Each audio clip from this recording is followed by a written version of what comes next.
Are we ready? We ready? Okay, very good. Okay. It's now 10:05 on Monday, June 1st, 2026. I'd like to call this meeting to order. Before we take roll, I have a statement about Zoom to read. This meeting will be recorded. The Zoom application will notify you that this meeting is being recorded. Please press continue on the Zoom application to stay in the meeting. Use the raise your hand feature in Zoom when you would like to speak on an item. Please unmute when called to speak and mute yourself when you are done speaking. Please lower your hand when you are finished speaking. If you're calling in by phone, identify yourself by name before speaking on an item. Press *9 on your phone to raise and lower your hand. Press *6 by phone to unmute. All right, we'll now take roll. Maria, could you call the roll? Okay. Member Shahal? Chair Jean? Present. Member Park? Here. Thank you. All right. We're now going to consent calendar. We have two items on our consent calendar. One is approval of the minutes for the April 13th Governance and Ethics Committee meeting and the May 21st Governance and Ethics Committee meeting. Does any of my fellow members have any comments or questions or? I just want to note for the record that committee member Shahal wanted to correct the minutes that during the item 3, I inadvertently put Robert Sue and it should say Robert's Rules. Okay, very good. And Motion to approve minutes of I two had, meetings. I had a couple of Oh, comments. okay, sure. Yeah, I know it was in the motion to add the table that member Chahal had referred to, and that was in the motion, and we approved that. I had asked for that to be added. In any case, we had a member of the public asking about adding a ticker to our videos and such. And so I believe that is, I saw a notice that two things are happening. One is that our Legistar video recordings now have a speed option where you can view the video at faster speeds like 2x. And then I think we're also, maybe Nora can clarify, I think we are going to be adding some sort of ticker to it to identify the item that's being discussed and maybe the speaker. Yes, thank you, Chair Jane. Yes, and that my understanding is that they're working on that banner that identifies what agenda item the council, so that those that are watching may follow along. So that's in the works. Very good. All right. So there's a motion to approve the consent. Is there a second? And Chair Jain, I did send that table to City Attorney as well as to Maria. And Maria, can you please update that minutes with that table included on that one? Thank you. Okay, with those changes, is there there's the motion, is there a second? Second. All right, all in favor? Aye. Aye. Opposed? Passes unanimously. All right, now we'll move on to public presentations. Is there a member of the public that would like to speak on an item that's not on the agenda? Not on the agenda. Thank you very much. And I've got 2 minutes on the item 3 coming up later, but this is different. Hi, it's for the record, Chris Stampolis, Santa Clara. And I wanted to more just kind of point out, as you're looking to future agenda items here, that in the education world, as you probably know, so at a college board or at a school board, state law specifically provides a process for members of the public to directly agendize items for action on agendas for those governance bodies. So I'm not advocating that that should have to happen here. The reason I'm bringing it up is because I think in the public, not just in Santa Clara, but sometimes across the entire state, residents get confused. because they often first encounter governance when they're a parent of a small child. Maybe they have to go to a school board. That's kind of their entryway. They don't often just go straight to a council. And they learn the process. Oh, if they have a real issue and they can't get it resolved, well, then this is how they actually get it on the agenda for that Board of Trustees meeting. Now, they may give their 2 or 3 minutes, a couple other people come up and the board listens and goes, thanks for playing, have a good day. But okay, but at least they had their chance. And if the board wanted to take action, they can. So the reason I'm mentioning it here is to consider in the future some way to maybe make it that much more clear that members of the public don't have the legal right to directly agendize items for the city council meetings. Because that may take the heat down just a little bit, I think, in some corners of this community.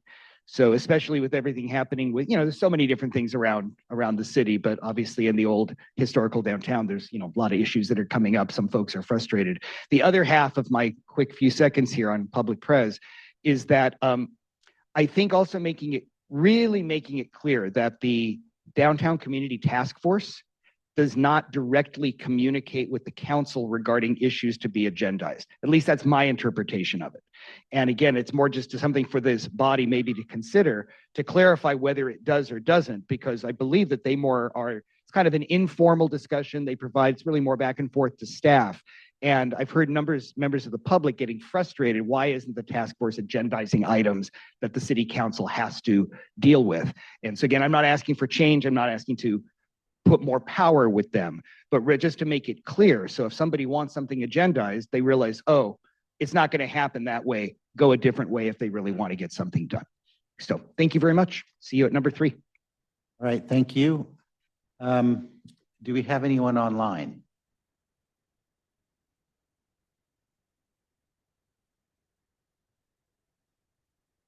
We do not have any hands raised online. If you'd like to speak, please raise your hand. No hands raised. All right. Now we'll move on to our agendized items. We have 2 items. The first is number 2, discussion and action on a proposed special meeting scheduling policy. This is continued from May 21st. So we have a staff presentation. Yes, thank you, Chair Jane and committee members. I'll intro this item and lead it off, but also we have Nora Pimentel, our Assistant City Clerk, who has a significant hand in our scheduling process, as well as Assistant City Manager Araceli Azevedo and Assistant to the City Manager Maria Ley, who support this committee, but also have a significant role in scheduling meetings. And so this topic came about because if we go to the slide 2 on the PowerPoint, the Governance Committee has expressed an interest in establishing guidelines for scheduling special meetings. I will also say on an operational basis, we have identified that as a significant need as well and have actually started to implement the draft policy that is before you just to provide a detailed structure to how we poll for meetings. I would also say at a high level, in recent months, it has become very clear that the 2 regular meetings of the City Council are not enough. And in fact, if we look back on our history of having special meetings, we have over the last few years had 40+ meetings, right? And so we know that the business that needs to be conducted at the City Council level for this organization and all of its enterprises are more than 2 meetings a month. And I will also say one of the ways that we're recognizing that now as we are starting a process where we will poll for 2 additional special meetings each month, whether we know we need them or not, just to have them on the calendar so that we're not doing the process that I know the committee and council are familiar to, which is once we see an established need, we then poll at that time. Also important to note that the city charter requires 2 regular meetings each month, but sets no procedure for scheduling those meetings. Our city clerk's office, really led by Assistant City Clerk Nora Pimentel, administers the process in close collaboration with the city manager's office. And so the proposed policy is designed to, as it says up above, add structure, consistency, and transparency to the process. If we go to the next slide, what we want to articulate, and I know the committee knows this, but it may be a helpful refresher, also important for members of the community. Or actually, there was a prior slide in the prior PowerPoint that talked about the type of meetings. I think it's not in this deck, but I'll just start talking about it now because it is, here it is. So there are a number of types of special meetings. So there are regular meetings which are held twice a month per charter. Those are also combined with our stadium authority and other authorities. By law, those agendas have to be posted 72 hours to be in compliance with the Brown Act. Next are what we call special meetings. These are on non-regular meeting dates and times. They can be called by the mayor or the majority of council or the city manager. And the requirement there is that the agenda be posted 24 hours in advance, although we endeavor to post sooner and when we can comply with the 72-hour time frame for regular meetings. Study sessions, important to note, can be held within a regular or a special meeting for complex or lengthy topics, really when at times no action is recommended, but the council needs to have significant discussions before that final action.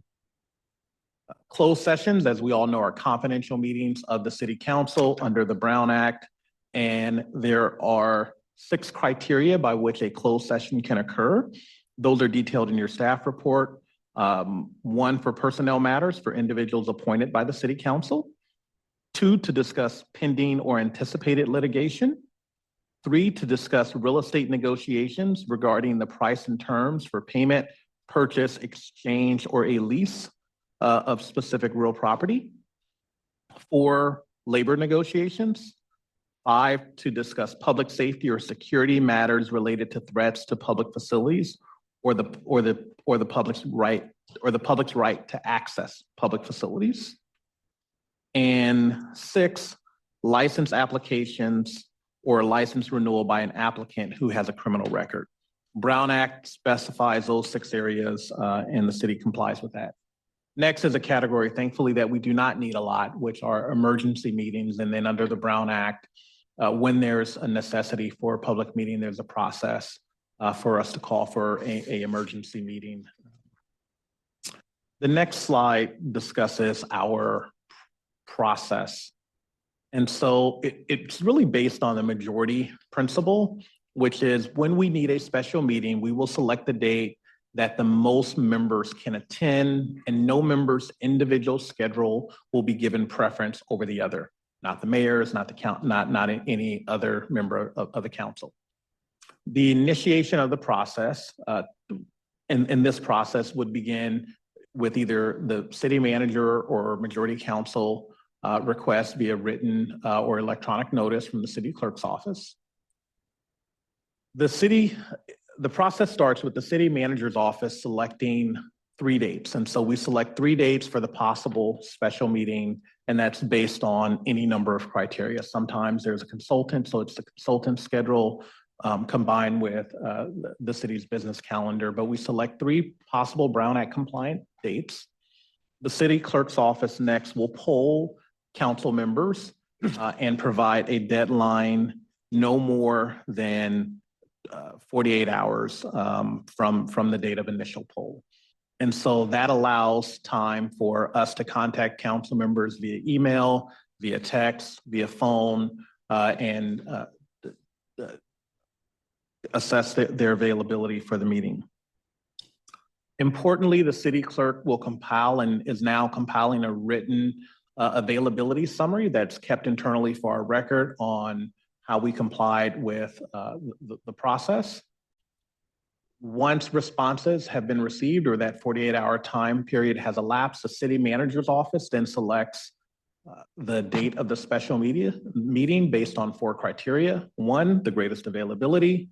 2, if there's a tie for the greatest availability, we select the earliest date. And we also confirm that quorum would be met and ensure that there has been equal treatment and no adjustments have been made for one council member's schedule. Lastly, once the date is selected, the city clerk's office issues a notice for the special meeting per the Brown Act, and then records that availability summary.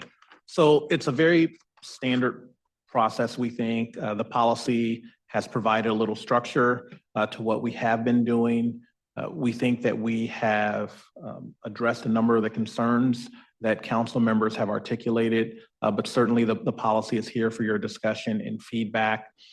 Also, I know that there has been discussion on having more regular meetings. And so that's not embedded within this policy, but certainly that is a discussion that can be had. There are some very important points on, do we want more special meetings in the charter, or would we like to leave the charter to 2 regular meetings and then have special meetings? I think that's staff's preference, but open to discussions on that. And as you know, there's a charter review committee going on now to discuss potential changes to the charter. With that, I'll turn the presentation over to the committee. Okay. Are there any questions from my fellow members? Thank you, Chair. Thank you, City Manager. Quick question. You mentioned that you plan to hold 2 special meetings in the calendar every month going forward. My question is, for the sake of council members as well as for the residents, when will you indicate, let's say we fill the calendar up to December from June onwards right now. When will staff let council members and the resident know, okay, this meeting is canceled? Or what is the time period when everybody will know that this meeting will not hold? Because council members have to decide their schedule. It's not a full-time council. We all have to work around and our schedule. So that's my first question. Sure. I'll turn it over to the Assistant City Clerk. Thank you for the question, Member Shahal.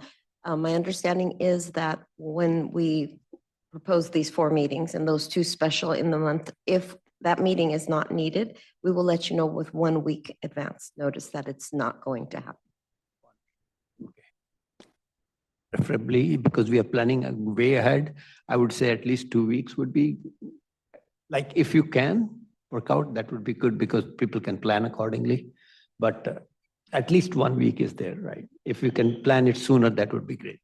My other question is, And council member, we can endeavor for 2 weeks, but 1 week was selected because there are oftentimes things that arise, or certainly during labor negotiations, we may want to know the outcome of a labor session before canceling that date, and knowing once we give it up, it's likely gone. I will caveat that when we said 2 additional special meetings a month, that is except during the council recess period. We would not schedule special meetings during that time. thank you. Can we also get a guidance on, I know council members can attend remote meetings, how many remote meetings they can attend, how many excused remote meetings they can attend? Because now that we are doubling the number of meetings, there may be more chances of people traveling, and what would be the scenario on those, how many remote meetings they can still attend?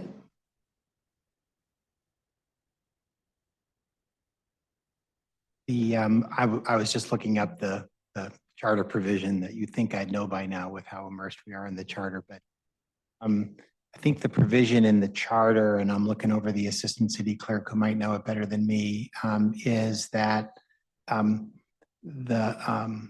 a city council member is subject to, in effect, removal, a vacancy of their seat if they have 5 consecutive missed regular meetings.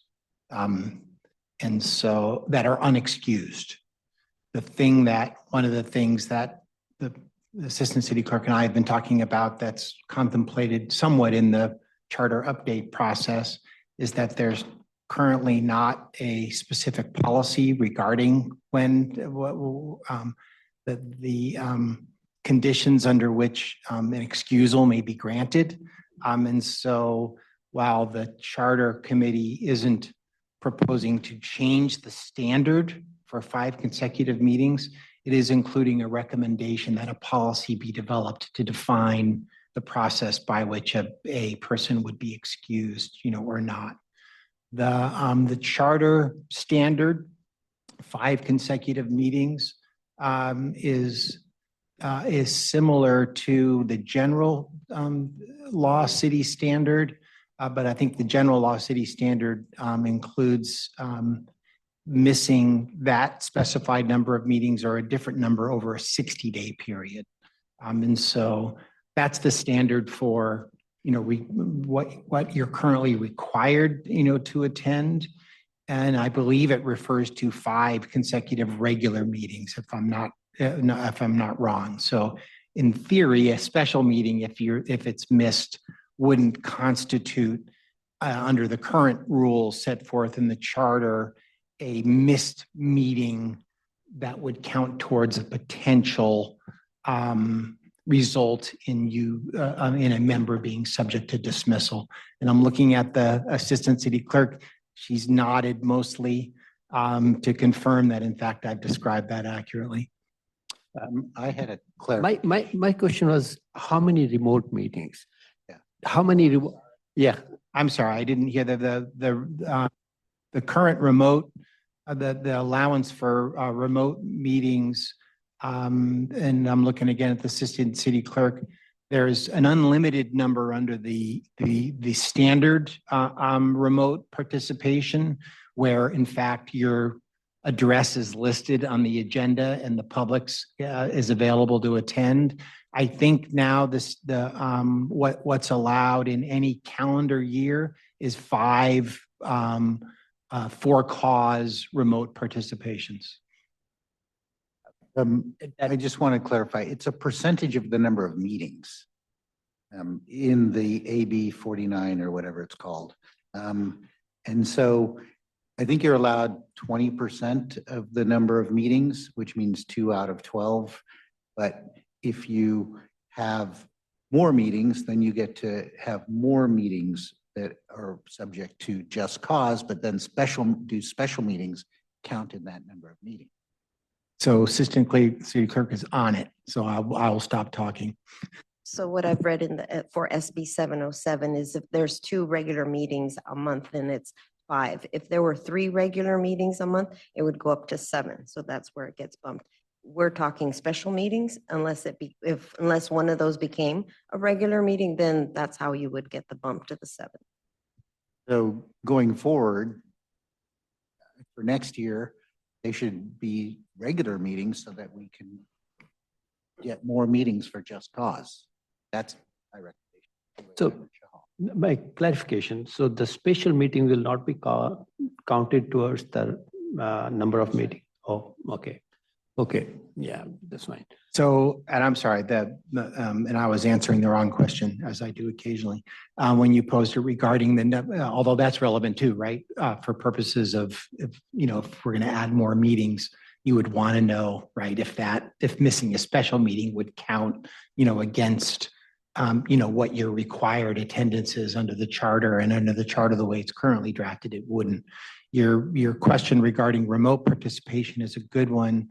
I'm looking at the assistant city clerk. Does 707 speak to your ability to participate remotely in special meetings? Is there any limit on the number of for-cause, participations in special meetings? I don't think there is.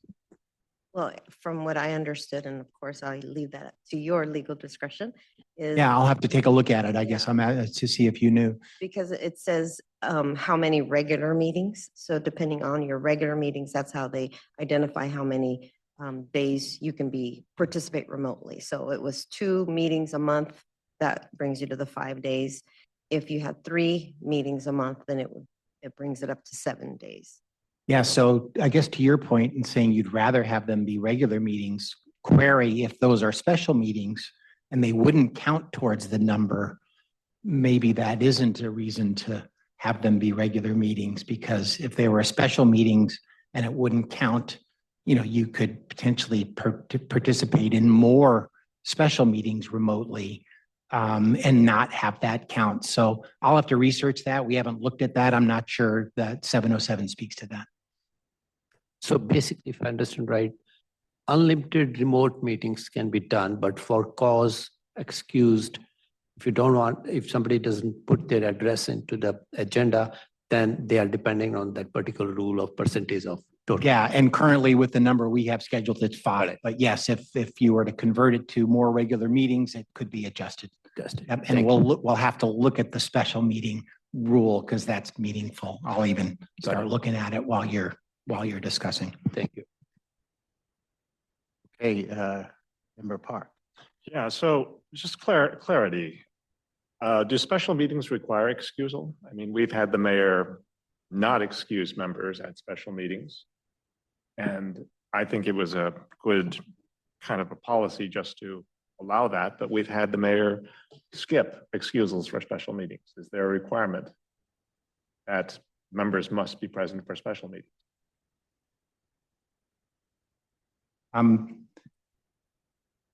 I'll repeat my earlier reference to what the charter says about it. The charter standard, right, for the number of unexcused absences that may result, in forfeiture of the position only refers to regular meetings. And I don't think the city currently has a policy, again, looking at the assistant city clerk with respect to excusals being excused from a special meeting.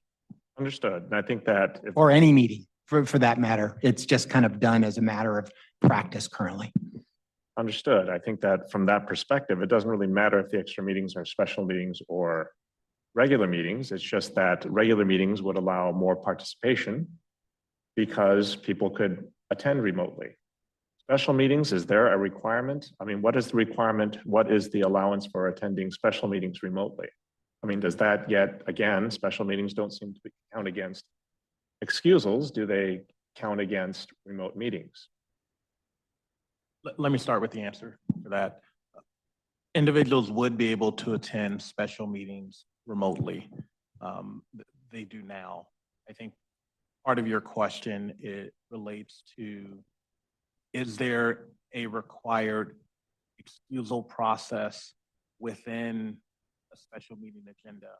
Right now, there's not. Certainly, the city council could adopt a policy to ensure that that's on every special meeting agenda. I think with regard to your other question about having, or your statement that a regular meeting will allow more participation,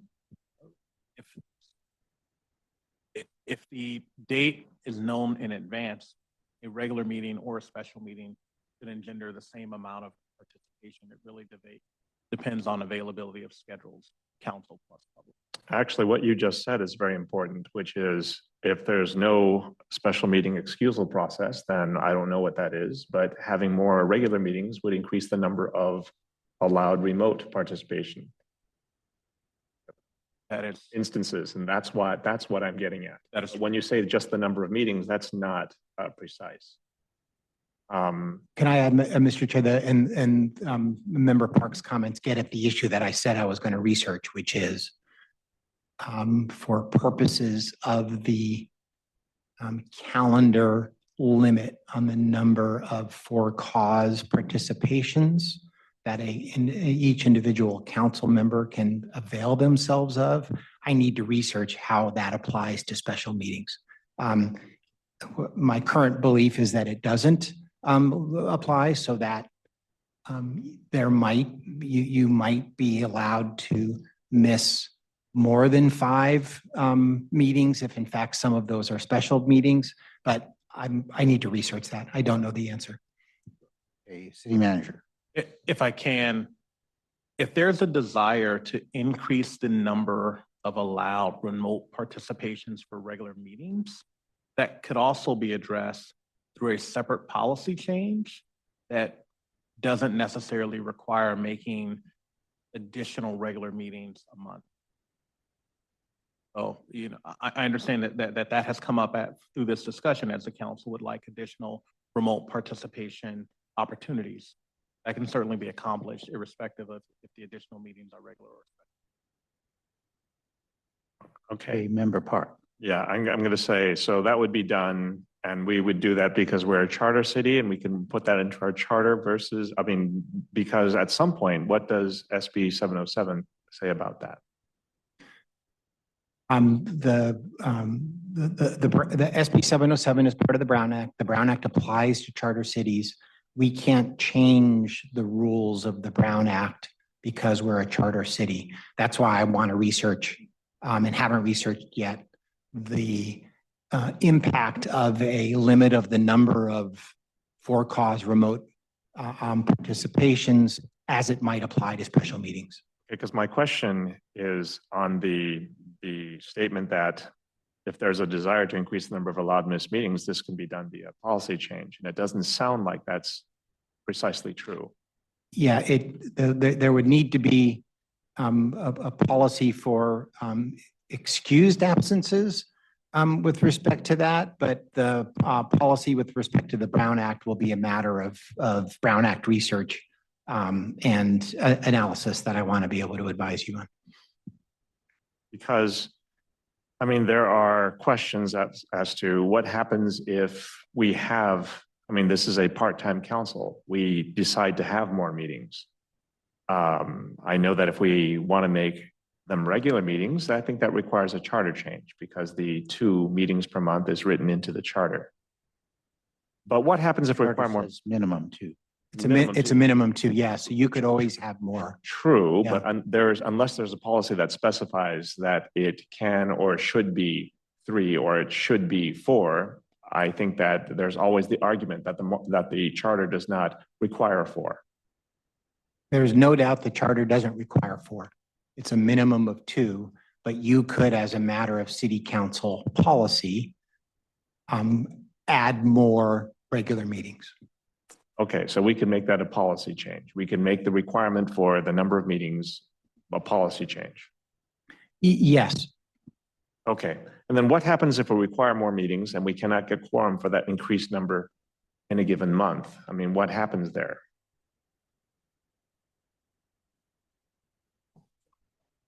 If we don't have quorum, we won't have the meeting.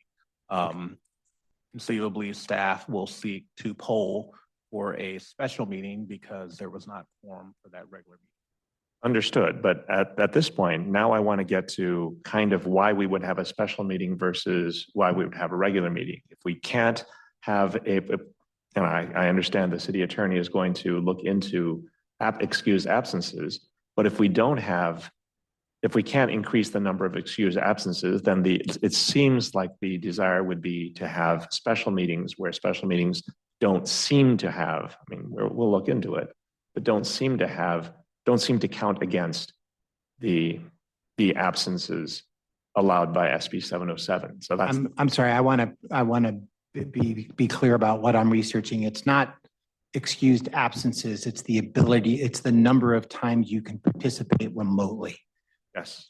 So I wanted to make sure we are distinguishing between those 2 things. And so what the charter talks about is 5 consecutive unexcused absences at a regular meeting could be a basis for losing your position. What we're talking about, maybe in addition to that, is the SB 707 allowance for the number of allowed remote participations in any calendar year. So the thing that I am researching is that as to whether or not that applies to special meetings. Understood. So it's the number of times that we can participate remotely because there's a limit as well. That's exactly right. For clause, right? Under the traditional mechanism, if you've, know that you're going to be absent and you're away and as long as you're listing your address, City Clerk 707 doesn't change that. That still is, you can have as many times, as our local policies might allow you, to participate remotely. The only limit is on the for cause, exceptions where it's not listed on the agenda because you didn't have time to list it on the agenda and it's kind of a last minute or health emergency or sickness or other kind of thing that qualifies in that category. Those are the number that are limited.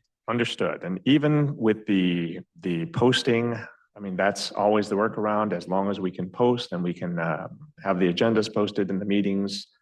But we've had instances in other jurisdictions where people who were in remote locations had to leave the meeting early because of their time zone, because of a lot of other things, and the meeting as a whole also had to end. So I'm concerned about that. I mean, it's a concern.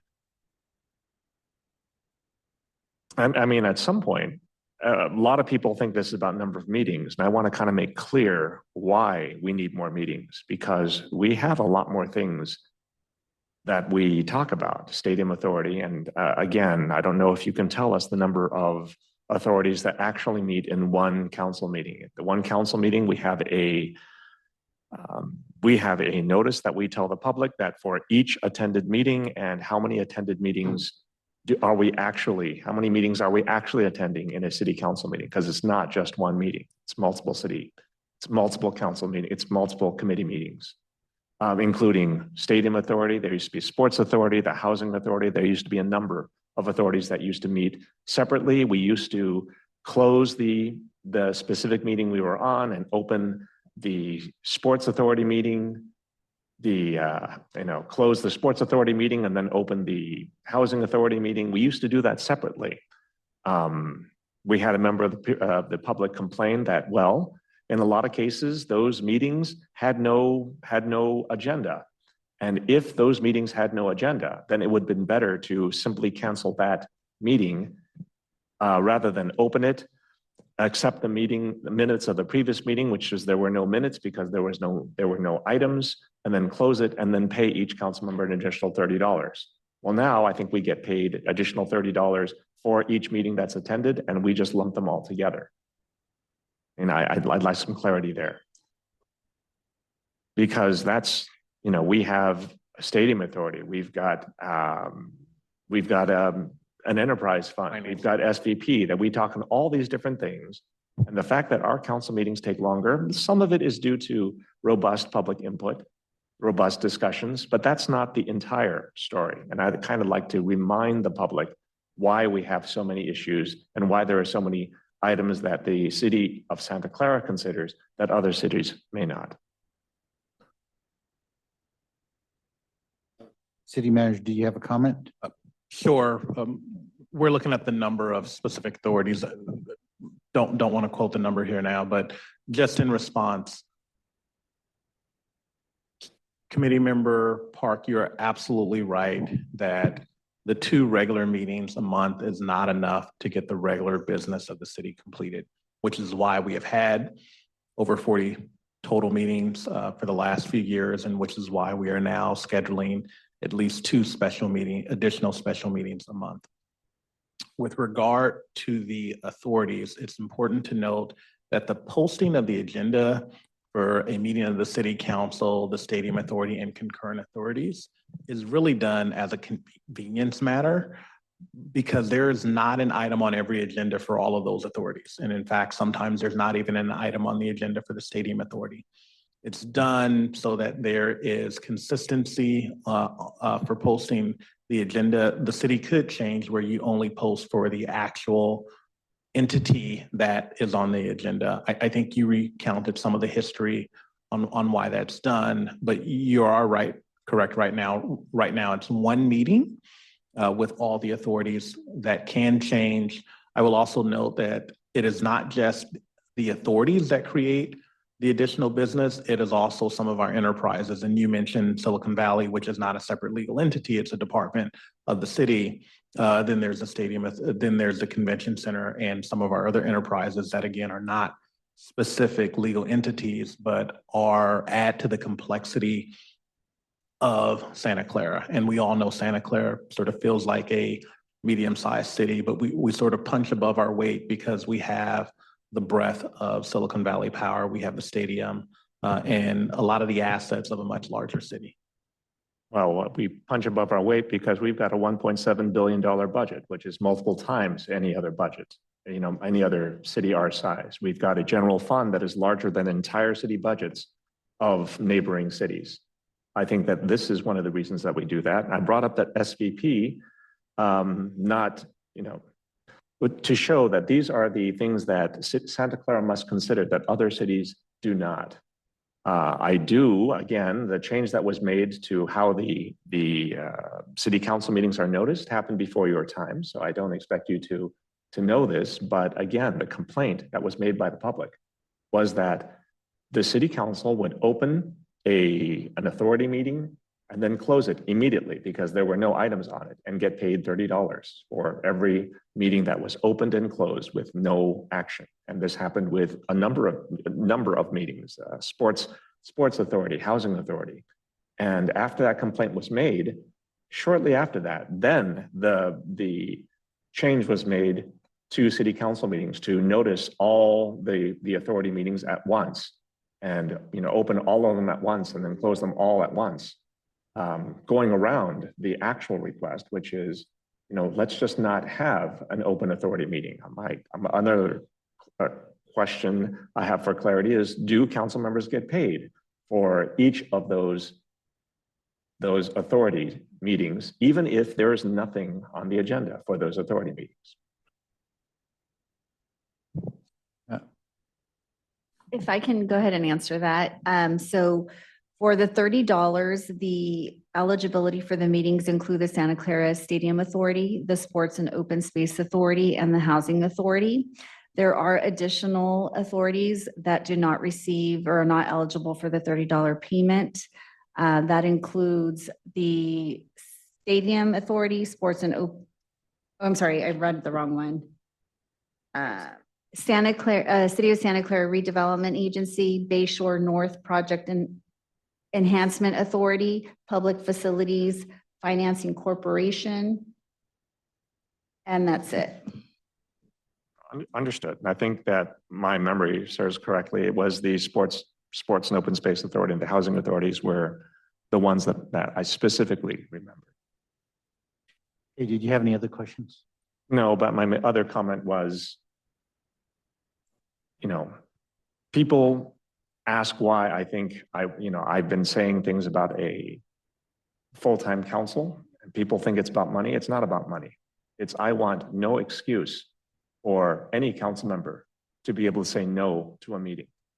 I mean, right now there are many excuses. There are many reasons because we have other things that we schedule in our private lives because, well, the requirements for city council are not as big. But I think that with a $1.7 billion budget, with a stadium authority, with the Silicon Valley Power, with all of the committees, with all the medium-sized, items that our city deals with, maybe we are right in having to require a full-time council. Again, it's not because of the money, it's I want the responsibility that comes with a full-time council. Okay, I have some questions. The first is, my understanding is special meetings don't have public presentation. So I want to make sure that these are not really special meetings. They're just an artifact of the fact that we need more meetings than are in the charter and are put on our calendar that we approve. So I want to make sure that all these special meetings will have public presentation time. The other thing is, of course, we had 41 meetings last year. That's not including committees. That does not include this committee or any of the other committees, audit, any other committees. That's just 41 council meetings. So clearly, when we put only 24 meetings on the calendar, then staff has to come up with 16 other meetings or 17 other meetings that that they have to pull for. It's an onerous job to pull. It's also doesn't give us predictability. If somebody wants to have a meeting with me, it's much easier to schedule that meeting a month out than for next week because my calendar is full. So to put meetings on the calendar almost a year in advance makes us block that out so that we're not going to schedule other things. So I like the idea of having more meetings put on the calendar. But I just want to make sure that all special meetings will have public presentation time. The other question I had was that when staff is polling for 3 times, 3 dates, we need to consider the time. We haven't considered the time of that meeting. So if it's a closed session meeting where we don't need the public involved, that could happen in the middle of the day. Now, council members work full-time. I'm fortunate that I don't, but we do need to consider the time.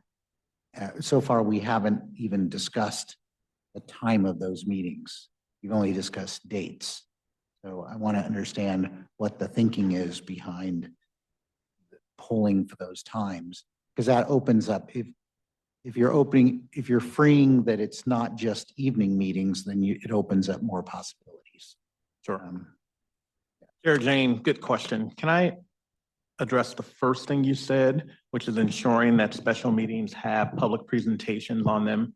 We can certainly do that. And in fact, we've had conversations recently about these special meetings, having them act more like regular meetings. So it's not just public presentations, but it's also special orders of business.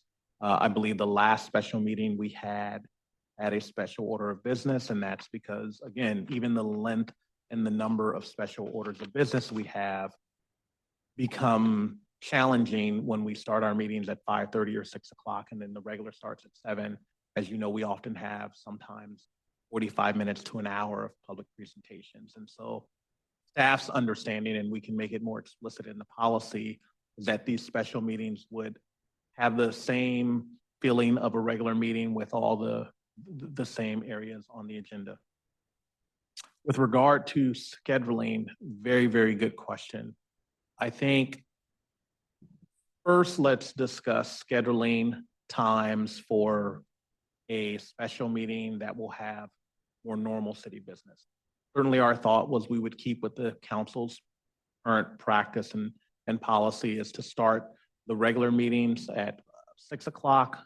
If there's a study session or closed session ahead of time, sometimes 5:30, because oftentimes those discussions, an hour just isn't really enough. And when we, as you know, need to have a break in between, if we start at 6, we really only have 45 minutes. And so we oftentimes have those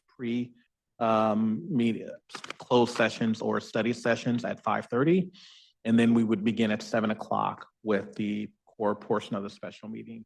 So for those, that's what we were considering. With regard to a closed session only, we were really thinking that we wouldn't change our current practice, which is understanding that we have a number of council members that work or have commitments during the day. We would initially try to have sometimes in the evening. And so in polling for 3, potentially 2 would be in the evening, 1 would be during the day. I do think if staff started polling for closed sessions during the workday, knowing that a number of council members have daytime and work commitments, that may not be equitable and fair. And so while certainly having meetings in the evening times has a significant impact on staff, I think given our current structure, it would be more appropriate to have vast majority of the meetings in the evening. I will say that certainly with labor negotiations, we have had conversations ahead of time and let council know that, you know, we really may need a meeting around lunchtime. And so we would endeavor to still do that.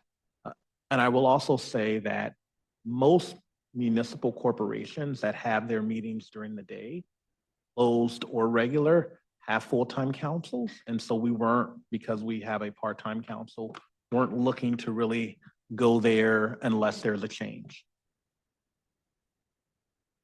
That makes sense. A couple more questions. One is, you said that the mayor can call a special meeting, city manager can call a special meeting, or council members. And this became an area of contention because when Anthony Becker was trying to schedule a special meeting for termination of a city employee, we needed to make sure that we avoided Brown Act. And so if you're trying to get a majority of council members that want to propose a special meeting, you're now in a Brown Act situation. So I want to clarify that if a council member wants to have a special meeting, then the council member will work through the city manager's office that then would poll the other council members to see if you wanted to have that special meeting occur, because we don't want to get into a Brown Act situation. Sure, absolutely.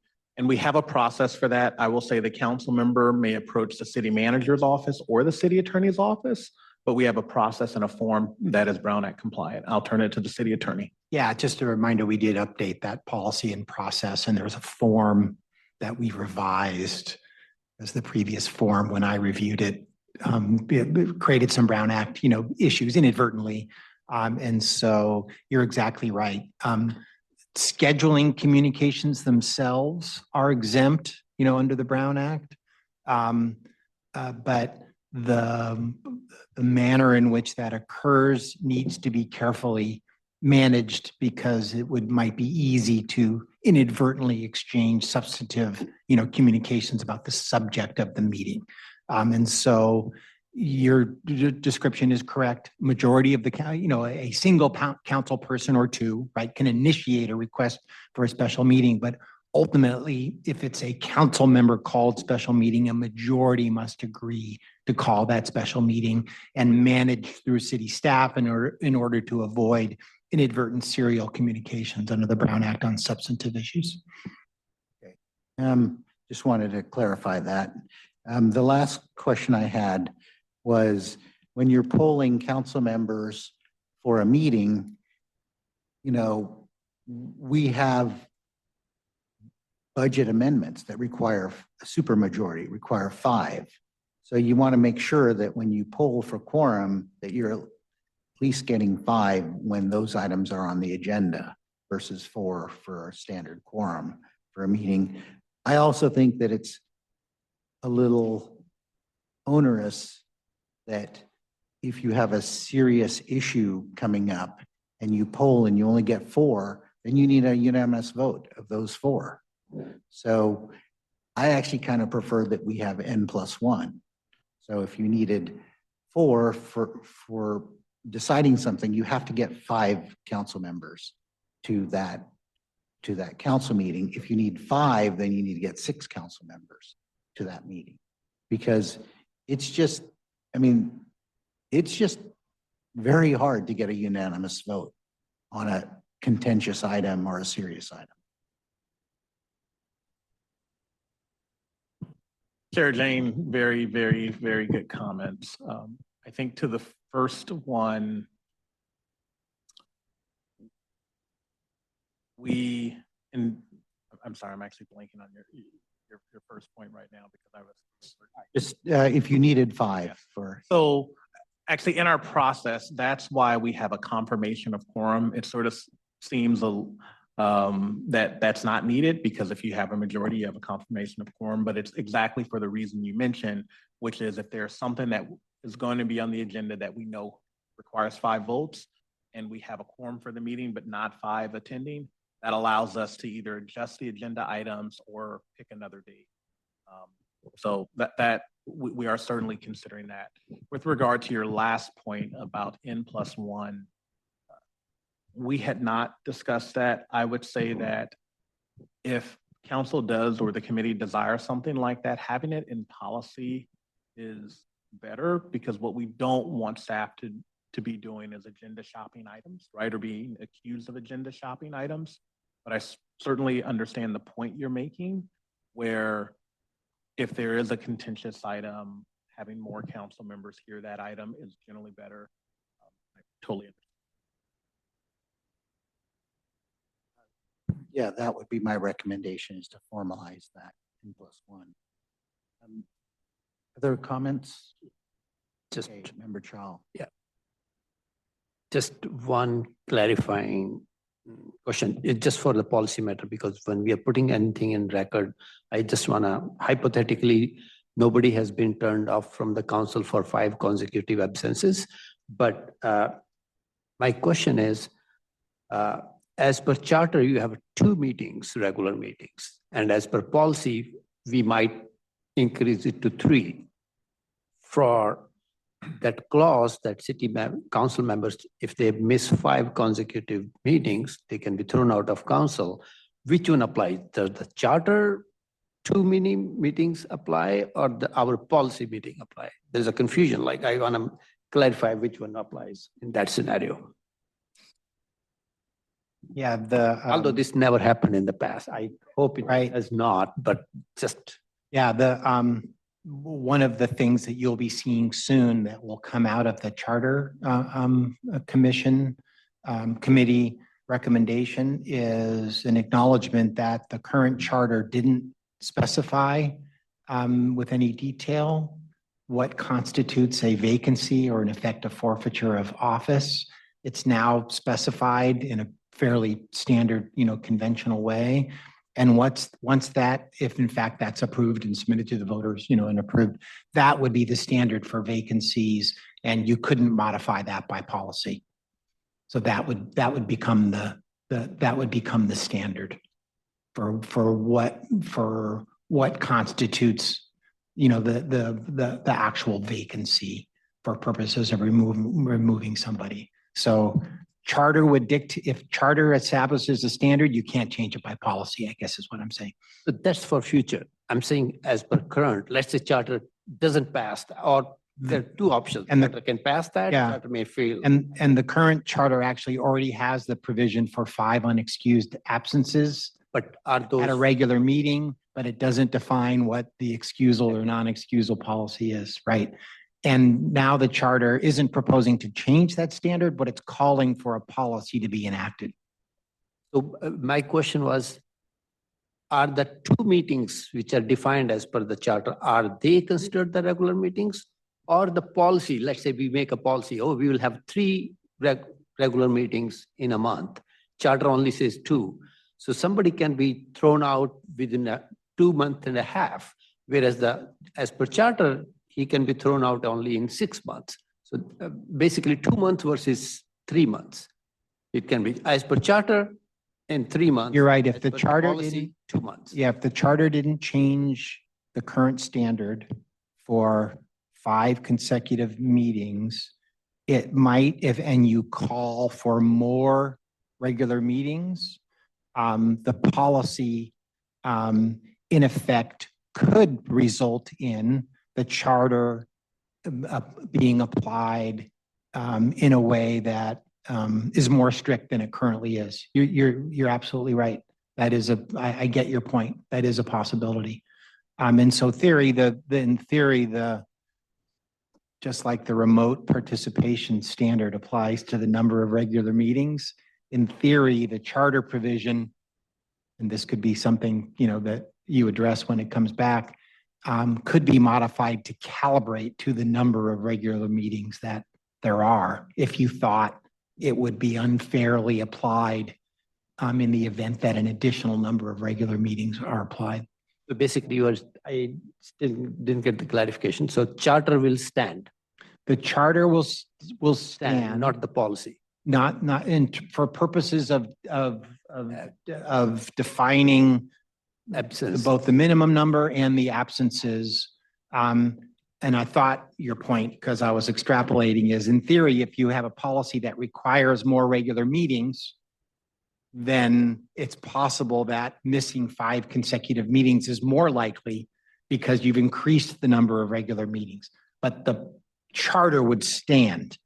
Yeah, that standard would continue to apply unless, which is what I was suggesting, you might propose in this go round with the expectation you might be adding regular meetings, that it now be calibrated to the number of regular meetings that you're held. You don't have to do that. I mean, 5 consecutive is a lot, already, almost no matter how many, regular meetings you have. And again, if you recall, it's 5 unexcused absences, right? So there's a fair amount of leeway and policy that can be made around that to avoid the charter standard turning into a gotcha just because you scheduled additional meetings. But it is a good point of something to be aware of as as you go forward in making your policy and in connection with the charter update as well. But the charter, but sorry, to your point, the real point I think you were trying to make and you wanted me to confirm is that, yes, the charter standard as it was drafted would apply and you couldn't modify that by policy. City manager had a comment. Oh, Okay. My other. Yeah, go ahead. Clarifying question. We are not a full-time council, and luckily, I'm a business owner, self-employed, basically. I can modify my schedule. So just for the people who cannot, like if we are scheduling a meeting from 8 to 5, like office hours, basically, I would say the quorum should be 2/3 of the majority. If we are scheduling between that, the minimum 2/3 of the members should agree to that. I'll suggest that. Okay. Any other questions? Otherwise, I'll go to the public. I have some questions. I will Okay. leave my comments Member for later. Park. But there are a number of items that require, like it must be continued to a regular meeting. We could not continue items to a special meeting, for example.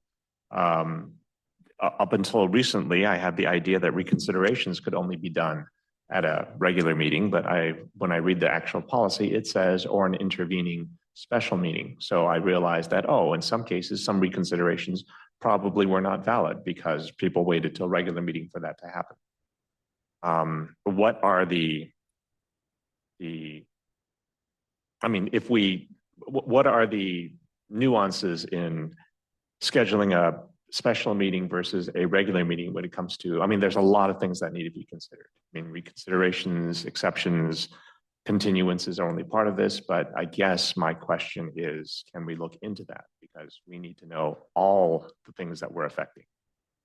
Anywhere that a special meeting is treated differently or anywhere that a regular meeting is specified, we must know all of the effects that we are creating by saying that something is a special meeting versus a regular meeting. And again, if we have 3 meetings per month, we can hit 5 regular meetings within a month and a week. That is quite possible. And a month and a week seems like a long time, but it's not really that long if you've got personal crisis, if something is coming up, which is why, if we did have 3 per meeting, it would actually go up to 7, but even 7 meetings that you could do remotely, the number of absence that you could have is quite easily achievable in a very short amount of time. And I think we need to have consideration of that as well. Okay, any other questions? All right, I'm going to go to the public. Thank you, Chair Jane, and thank you, council members, for participating here in the middle of the day on a Monday on the issues. In listening to the conversation, I just wanted to provide a couple comments from the public perspective. And that's that, Senate Bill 707, when Senator Durazo wrote that, the whole concept was to just allow for more participation. And my interpretation is that there is nothing that takes away, I guess, the role of council members if you have regular meetings and then you've got your special meetings. The regular meetings are just kind of what happens on an ongoing basis, right? Your special meetings are things that are added on to it. So there can easily be excused absences for a special meeting, regardless of whether or not somebody's getting paid, regardless of whether it applies towards somebody not showing up. Because we all know there's a political aspect to when you attend and when you don't attend meetings. And if somebody can't make a bunch of special meetings, well, that can become political communication out there that has nothing to do with whether or not you're a legal member of the council. So my suggestion is this, and it's an agendized item. You could take this action right now, is for this group to refer to council to have a standing item on every regular meeting and every special meeting that does 2 things. You're going to have one that's going to be up on roll call, and that would be about excusing absences. Super easy, right? And then the other item is going to be somewhere in the agenda, scheduling of special meetings. Because, my sense is that staff I just think it's crazy. They've got a poll for all of these special meetings. That should be in a really urgent situation when something comes up between regular meetings or even between special meetings that wasn't anticipated. Whereas if you've got that item up there, that allows, if the mayor wants to call something for a special meeting, the mayor says, listen, I want a special meeting. I'm suggesting it's this date. You work it out right then. If I could just have 15 seconds. Thank you. And if it turns out it's not the mayor's thing, it's a majority of the rest of the council or just a few. Okay, well, somebody then, because it's agendized, I make a motion that we have a special meeting to deal with this. I suggest the date. If somebody seconds and then it's a majority, you get your 4. Well, then you negotiate your date and your time right then. And if that's a standing agenda item, 90% of what staff's now having to do with polling doesn't have to be done. And then the public knows. And my last little item is just in terms of the regular meetings, I like the idea that there's just 2 per month as regular, because that becomes the foundation. Layer on whatever else you want in terms of special meetings and let the council fight it out about whether you want to have public presentations or not. I mean, I think two meetings a month where anybody can come and talk about anything, I think is cool. But if you want more, that's fine. But I think, Wrap anyway, it thank up, you so much for letting me please. just provide the input. And I strongly encourage you, because I know you're going to make a recommendation in just a few minutes. Please include at least one of those items I just mentioned, because Okay, it's going to please smooth things wrap along. it up. Thank you so much. Okay. All right. Anyone online? There are no hands raised online. Okay. So we can create a recommendation. I know that the city attorney has some homework to do. Do we have a motion or a recommendation? Chair James, Yeah, city manager. can I do a quick recap on what I think I've heard and where we are? We presented and talked about the policy before you, and I did not hear any major concerns with the policy.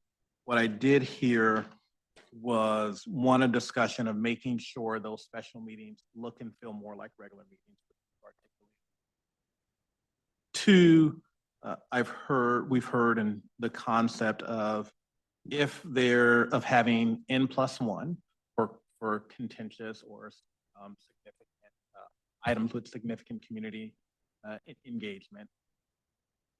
And then 3, we've heard of having, if a meeting would be scheduled during the work hours from 8 to 5, having a 2/3 majority approval needed to calendar that. So those are the 3 clarifications / changes that I've heard. So what I would proffer is that the committee talk about those, and if you're good with those, take an action on the policy that's before you. Then we've had a number of conversations around, should the additional meetings be special meetings? Should they be regular meetings?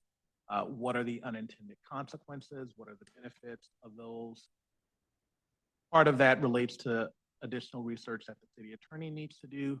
Part of it may also involve a charter change. And then we also had a discussion around the methodology and calculation for absences that are excused for cause or for cause excusals. What I would proffer to the committee is, because charter changes would be needed and there's a separate charter review process going on, and let me say before I say that, and there are also things about creating additional regular meetings that we haven't talked about today, one of which is scheduling. If we have 2 or if we have 3, are they on Tuesdays? Does that conflict with planning commission meetings? This scheduling of actually this room we're in is sometimes our biggest constraint when scheduling those meetings. And so if they are regular meetings, how does that impact? But again, lots of discussions around that. So through the charter project, one of the things you could do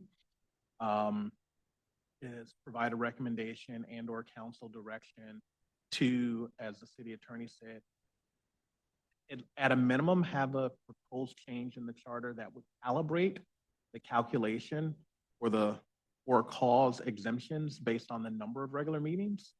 That way, if the committee, then the city council wanted to add additional regular meetings, you could do that by policy versus the charter change, knowing that if you want to add additional regular meetings, it has to be on a ballot, which is every 2 years when council,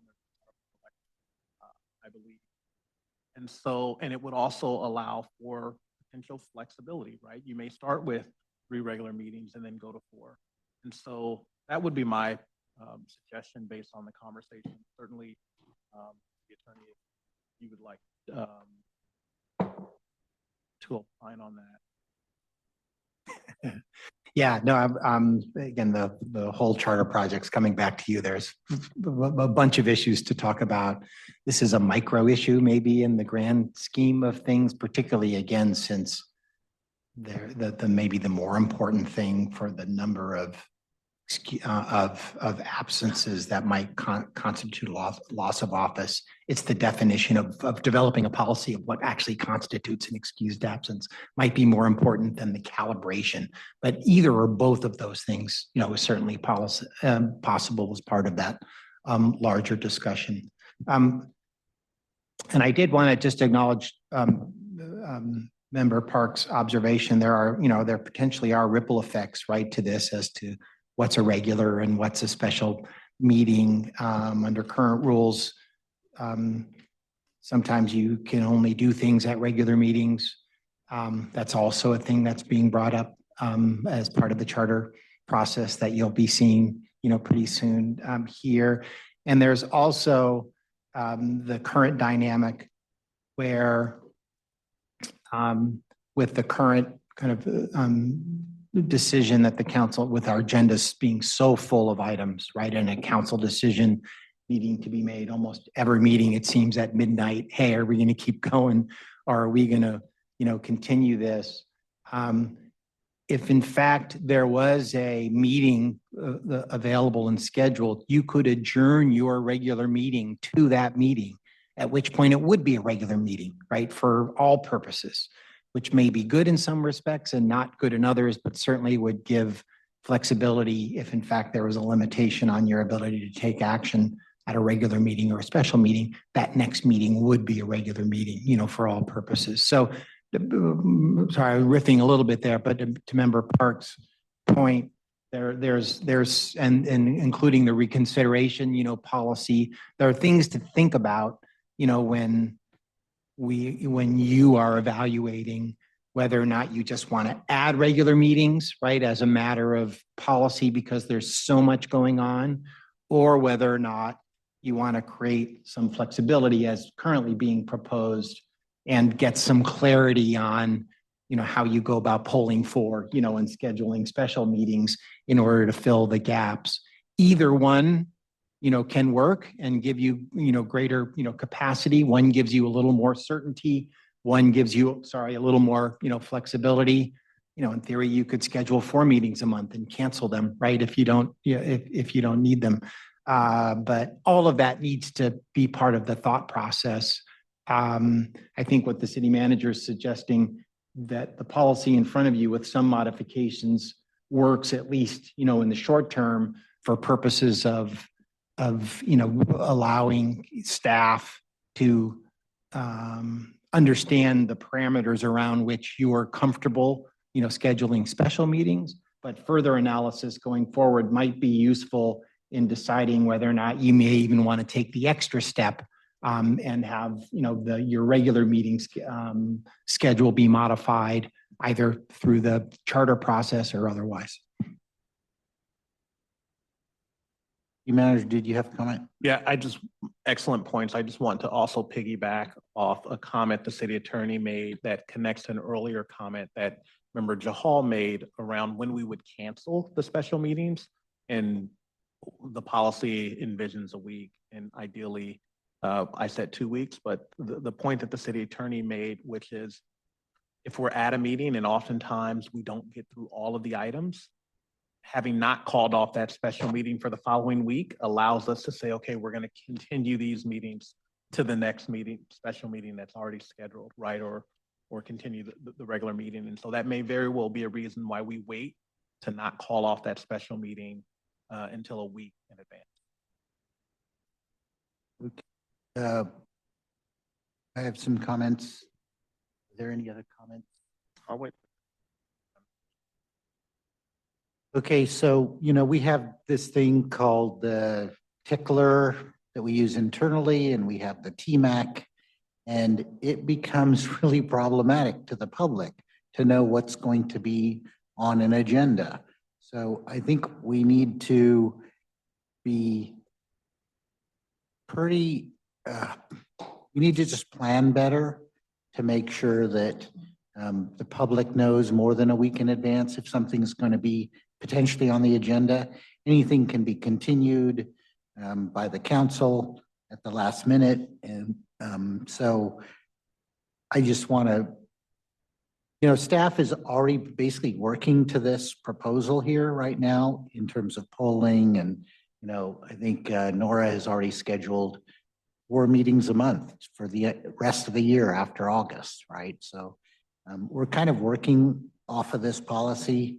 I imagine that staff knows our intent and we can make a recommendation at this time, knowing that staff will then fill in the gaps when it comes forward to the council. So that's sort of how I'm operating here. I just wanted to make a comment. I really like knowing well in advance when my meetings are going to be. So when we do the calendar for next year, 2027, we should have at least 3 meetings on the calendar, so that 3 meetings a month on the calendar. Just makes life easier for staff to not have to poll for those meetings. And it makes it easier for us to put stuff on the tickler. You will know that that meeting's happening, and then you can do the TMAC and the tickler, more with more certainty. Those are my comments. Any other comments? Quite a few. So TMAC used to be an item at the end of council meetings. Like I remember when the TMAC used to be discussed at the end of meetings, and it was removed at some point, but this is how we knew that things were coming up. I would kind of like to see that back again. But I mean, you will clearly see in past agendas, we did have a space for the TMAC. I have the idea, and I'm listening to the public input, but I have the idea that special meetings should be special, right? If we're using special meetings for regular business, that kind of is just a workaround, right? And I think that workaround implies that there is not a problem. But I think that using special meetings for regular business is the definition of we've got a problem, and everyone should know this. I mean, I come from Aero Astro, and we have one basic tenet: broken things should look broken so that people don't accidentally think that they're working. And that's how I look at things. When I think about N+1, N+1 is a preference. It's not a requirement. I mean, at the last meeting, we had the mayor blame a single member for a delay of a council meeting because of lack of quorum. And I will remind everyone that lack of quorum is not the fault of any single member of any body, unless maybe you only have 3 members or 2. There is no situation in which there should be blame assigned to any single member. And when this happens, it kind of, layers icing on top of a problem of a very, very bad cake. And we should know that these kinds of things are not true. And again, I'm very against making the requirement for quorum different. Quorum is the definition for how many members are required to have a meeting. If we do a quorum check, and we have 4 members and items where 5 votes are required are moved to another meeting, that's fine. We've had a request that we do something formal, like in Planning Commission, where if there are exactly the number of members required for a vote, that we automatically continue an item. I'm going to say that perhaps we let applicants and council members know, when we have the exact number so that they can request continuances. But to mandate that we have N+1 or to mandate that we automatically continue an item because of that, I don't think that's good policy. I mean, is that something that's convenient? It is convenient from a specific point of view. If you're only trying to optimize one aspect, then you're right. Anything looks good. But when you look at the world of possibilities of what could happen, I believe that changing the definition of quorum to allow a meeting to happen or not happen, I think that's a very bad thing. Again, we heard items about special meetings requested by council, majority of council, working through executive staff. Well, I recall the issues with some of the special meetings that we have called in the last 5 years very clearly. In fact, I have notes on them. And in cases where the special meetings deal with executive staff, it's very difficult to work with executive staff on a special meeting that requires, that talks about executive staff. That's the number one thing. The second thing is I believe the exemption on Brown Act for scheduling of meetings, I believe that addresses the problem without having to do anything else. But that was the one thing that when I asked for clarity, I'm not going to say that we were lied to, but I will say that we were not given really good feedback by the then executive staff on what we could do there. And I kind of feel that council was railroaded into doing specific things because the feedback that we were given was not very good. But to change things because we want to make them more explicit, I mean, we have a joke, which is if it's too explicit, it's pornography. And I think at some point we need to make sure that things are explicit enough without constraining too many things. I understand that engineers and other people that like schedules, rigid schedules, would like to constrain things as much as possible, but over constraining problems also creates more problems. And we need to have an understanding of what the changes would be before we simply decide to allow executive staff or staff change them. At this point, I cannot be supportive of any recommendation going directly to council without knowing the answers to some of the issues that we've brought up. My motion will be to continue this item until we get the answers that we've requested in this meeting. I think that to simply allow executive staff, who has often changed the nature of governance and ethics recommendations to full city council, to simply allow that to happen again, I think is very dangerous. And I will not be supportive of that. Again, I know that I'm a minority member, but I would really like the other members of this committee to consider going forward with a very loose recommendation without having the answers.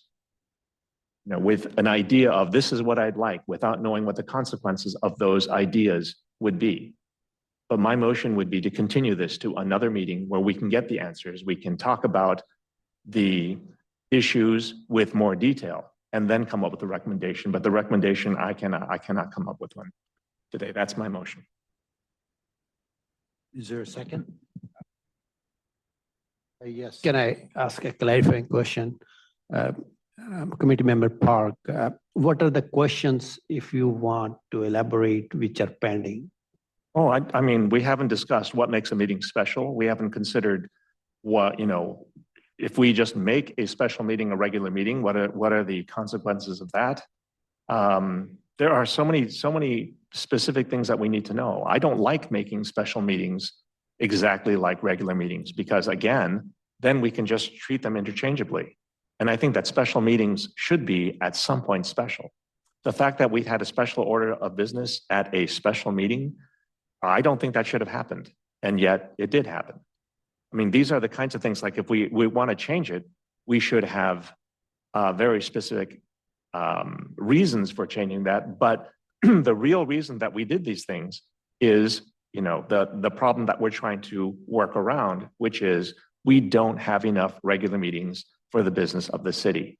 And rather than work around that, I think that we should admit that and deal with that directly.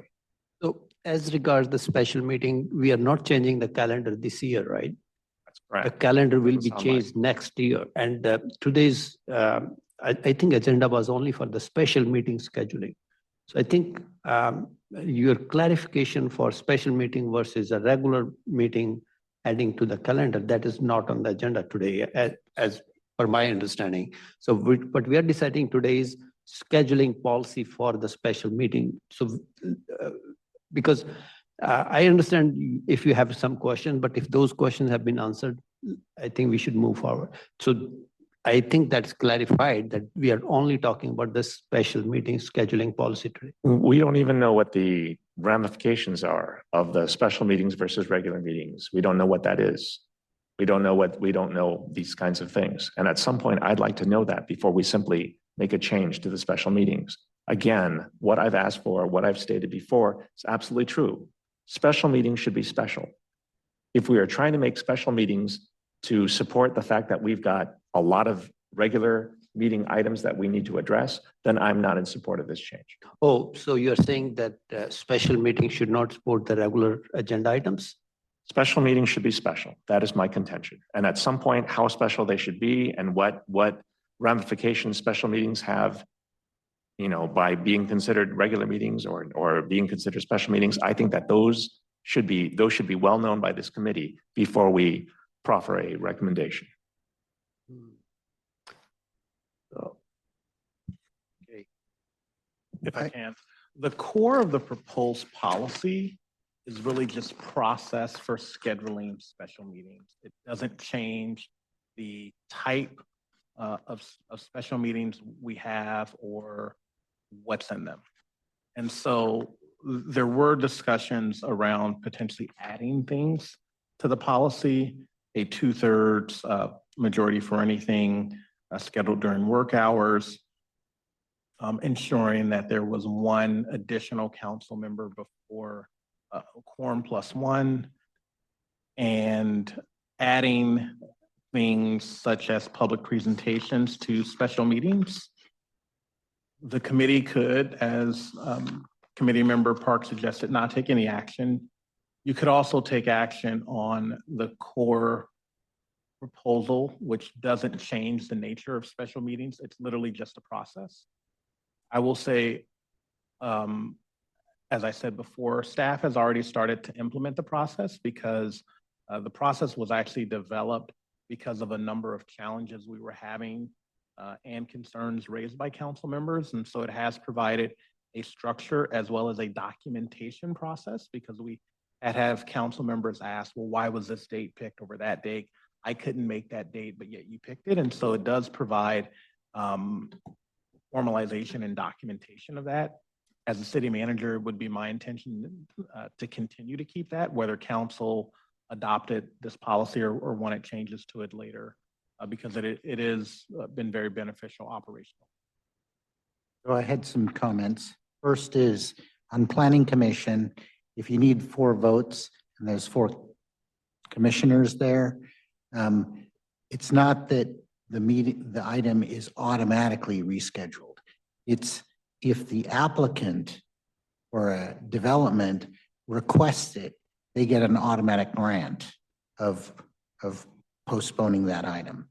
And the reason why I was asking for the N+1 for the special meetings is because these are scheduled specially. It's more likely that you're not going to get a quorum or to meet quorum for a lot of dates. If you've scheduled something a year in advance, it's very likely that all the council members will have made that a priority and that you'll get 7 council members there. But if you're scheduling a special meeting 1 or 2 weeks in advance, it's highly unlikely you're going to get a lot of people. And that puts a lot of items at jeopardy of passing because you need to have 4 out of 4 votes for those items. So that's why for special meetings, I was asking for N+1, not for regular council meetings. I mean, we're not going to cancel regular council meetings if we only get 4 council members there. But for special meetings, I was asking for N+1. I am going to pretty much insist that special meetings have public presentation time. So special meetings will not be traditional special meetings. So makes it complicated. I will not be seconding that. We have continued items, meeting after meeting, and we won't really be able to have a robust discussion of item number 3. So I will not be supporting the motion to continue. Comment? Yes, Member Park. Again, the issue is regular meetings. I mean, why are we agendize special meetings prior to looking at regular meetings is kind of a question to me. I almost feel like the time for this committee, for this particular committee is being wasted. But I mean, all the issues that we are discussing are really problems with scheduling regular meetings. And all of the things that without addressing those, to simply have a loose tack-on policy for special meetings and make those changes first, don't make any sense to me. I think that this will affect the way that we look at regular meetings because the comment will come up, well, that's addressed with special meetings. Again, at some point, the special meetings should be special. There should be a reason that we have special meetings. But by saying that, well, we want to address this, we got a short-term need and we're going to make this short-term need and we're going to put a policy behind it. That doesn't make any sense to me. I understand the urgency of some of the members of this committee, but that urgency is a false urgency.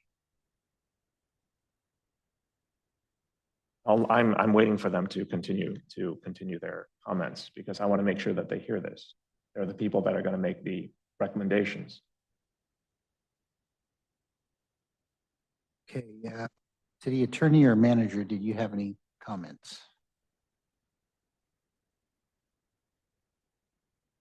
No additional comments, only to say the proposed policy before you does not address having additional regular meetings. Understand that has been brought up through the discussion and is a desire, as we've talked about, there are a whole host of additional things that need to be talked about, and it necessitates probably several conversations with this body before going to the city council. Totally understand that.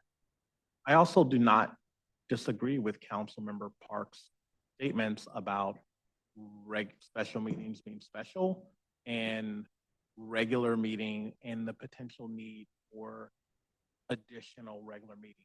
I will say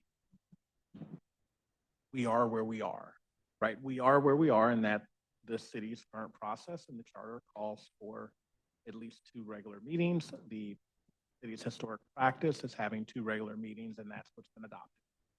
So by necessity to get the business of the city done, we have been scheduling special meetings, and we have created a process by which we poll for and schedule those special meetings that has been beneficial. And I think the committee has articulated, not disagreement with the core parts of that process.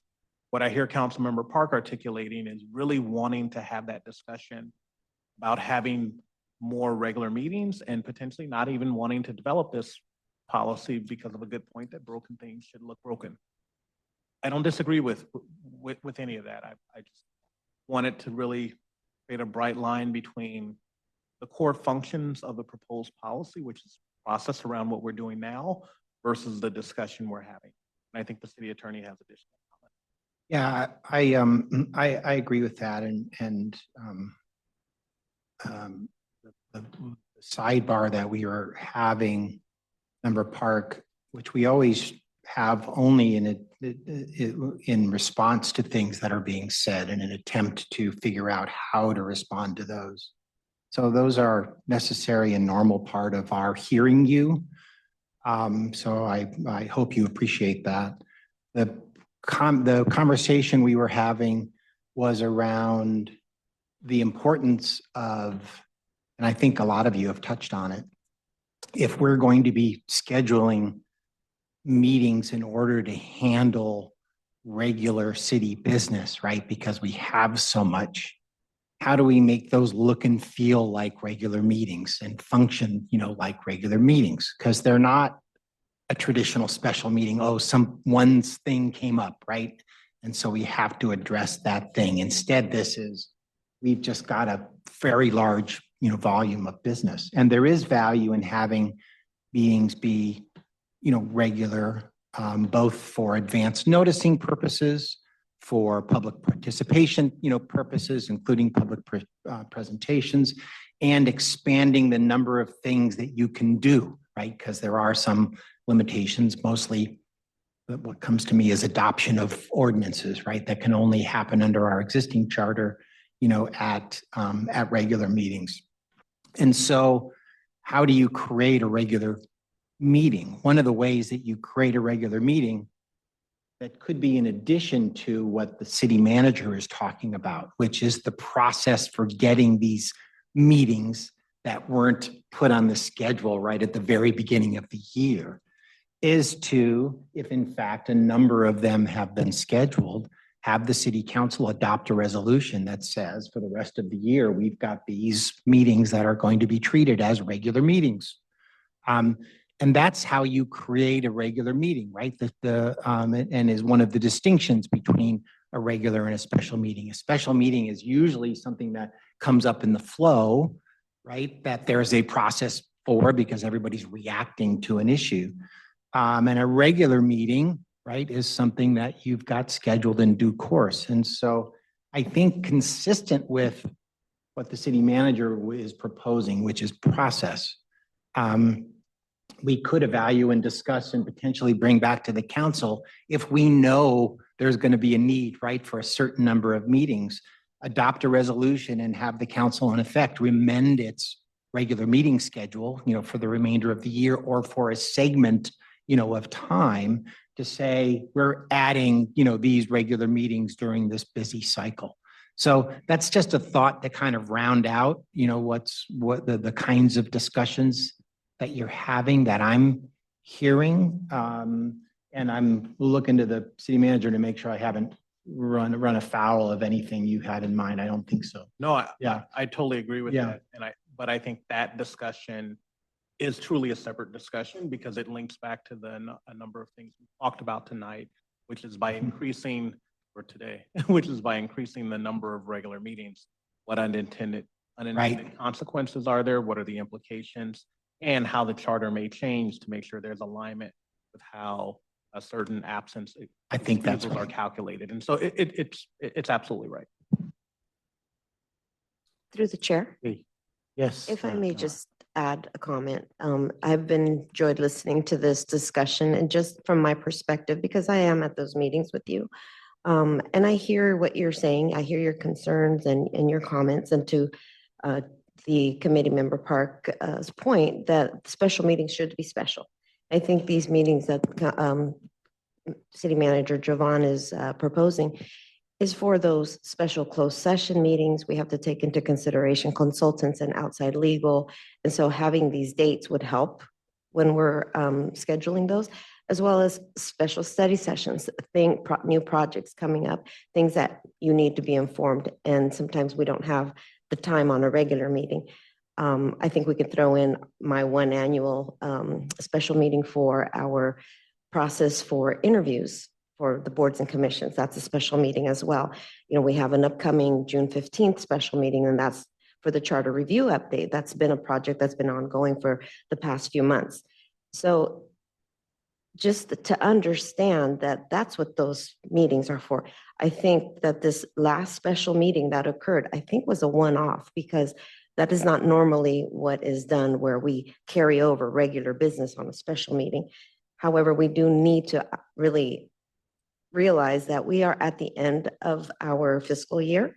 We have had budget. We've had many study sessions on budget. We've got some items that are coming, and we've had contentious items that has had a number of items that have been robust discussion needing to continue and bring back. And so that's taken up some of the council's time. But I think when we look back, we are pretty much sticking to the regular meetings with all the city business, right? And our special meetings has been more for those closed session meetings, sometimes things that are unforeseen that our city manager and attorney need to have. And so with those meetings being put on the calendar would maybe ease the, having to pull you, call you, text you And so that's just my perspective and my comment to you all. Thank you. Yeah, I really like the idea of sort of amending the calendar to make the balance of the year just regular meetings. And I totally get the point of a special meeting should be special with no public presentation. Because if you're doing boards and commissions and you have 100 people in the room on public presentation, you're never going to get to the board and commission interviews. So I understand why special meetings don't allow for public presentation, but these meetings are not going to be really special meetings. These are going to be regular meetings, the ones that have been scheduled every week for the rest of the year. So I like the idea of turning those into regular meetings and then as needed, add special meetings for specific issues that we don't want public presentation because it'll sidetrack from the point of the special meeting. And we were sidebarring on that too. I think to put your point in context is where we're scheduling, where we're going through a special process to schedule a meeting that has a bunch of items on it. That's not the traditional, special meeting that the city clerk's talking about. Then what you're saying is that ought to have public presentations on it. But if it's a true special meeting and there's reasons not to have public presentations, you're still okay with it, proceeding in accordance with their traditional rule. Yes, absolutely. Okay, any other comments? Member Chahal. Quick one. So I did write that comment, like we should have a regular meeting calendar update for the rest of the calendar year. So I think that come up by the executive staff as well as you. So I think that's the solution. I agree with Councilman Park's contention that these are sort of a regular meetings. So I think for the rest of the 6 months, rest of the year, I would suggest the staff to bring the resolution and amend our existing calendar to add another additional regular meeting into the calendar. And because the topic we are talking today is how we schedule a special meeting, basically. And there are certain things which have been taken care of, equal treatment. All council members are equally treated. Earliest date tiebreaker, like if, that date suited somebody, so you pick that. Now, if we define that earliest tiebreaker date, basically. So I think we should move forward with this special meeting and resolve the regular meeting concept separately. Like, as we mentioned, like staff can bring the resolution for the rest of, and next year, of course, staff can add more number of meeting, and charter does say minimum 2 as of now, but we amend the charter in November. If it happens, that's a different issue.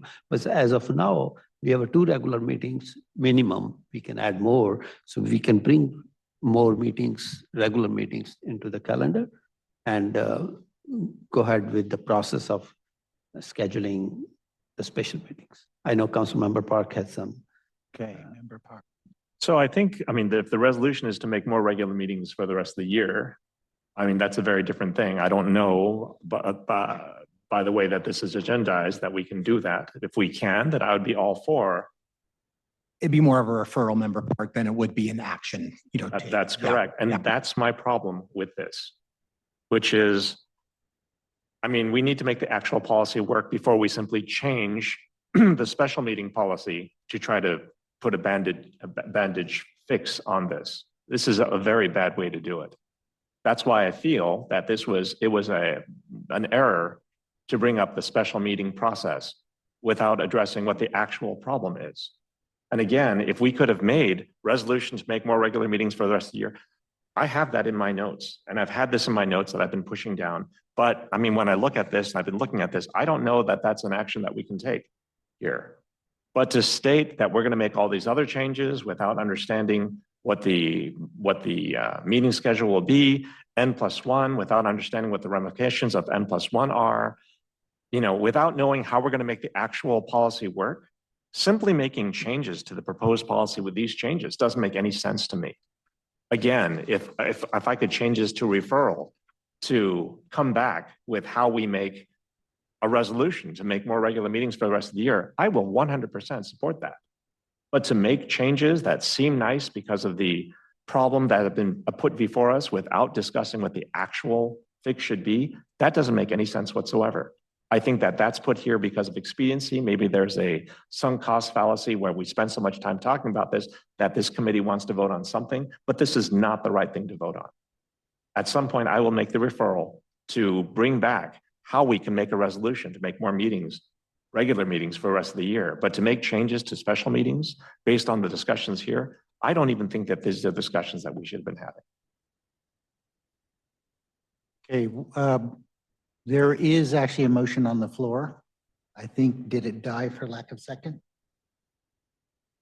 Are you talking about my motion or Charles? Yeah. Your motion. My motion died for lack of second. But unless somebody Now- wants to second it. Okay. So why don't we do that? I would suggest something. I'm not sure when our next meeting is. We already had a detailed discussion about this thing. I think this item has been discussed, bearing some minor questions for Councilman Park and subject to directing staff about which we cannot do today because it's not on the agenda, that rest of the year calendar should be amended to add regular meetings to the city council calendar. If we bring that, both these items in the next meeting, I think we can act on that at that time. Is that okay, Councilman Park? State clearly what the motion. The motion would be continue this item, scheduling of special meeting scheduling policy, and direct staff to bring this item as well as amending the rest of the year calendar by adding another regular meeting to the calendar. So You're that, saying bring it to here or to the no, but council? if we want to, because Because that was. Councilman Park Councilmember is saying- Parks- That Yeah. was Member Park's motion, was to bring it back to here. So my question is, do you want to bring it back to here or you want to bring bring it back here so that we can refer to the council both these things at the same time. And Councilman Park wants that those things should be clarified. And that's what I'm saying. Bring both the things over here to the back to the committee and we can refer to the whole council, both the items at the same time. Is that okay, Councilman Park? And I accept that. I mean, I am very uncomfortable with making a recommendation to council when I don't even know what the details of the recommendation. is. Okay, So I yeah, think that's that what I'm saying. that's Bring why it back needs over to be here brought in the back. next meeting, in the next governance meeting. No? Okay, the city manager had a comment. I think it's important to have a discussion, if you're directing something for the next meeting, have an understanding of the staff's workload and what it would take to do that. There are a number of questions.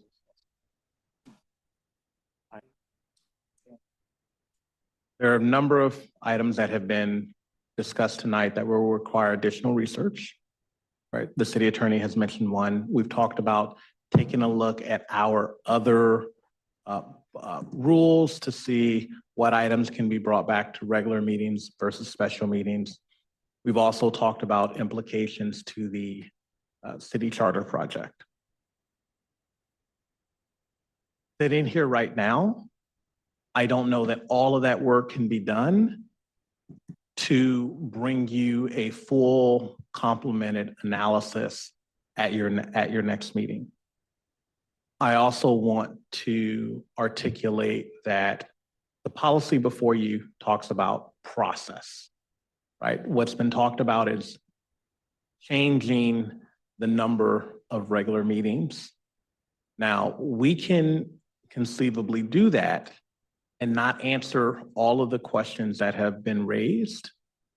But I don't know that the committee wants to do that because what I've heard articulated today is you want answers to the unintended consequences, the impact on the charter that will take some time to analyze and bring back. We have a number of other things going on, including the charter process that may not mean that we can't bring you back all of the analysis for action at your next meeting.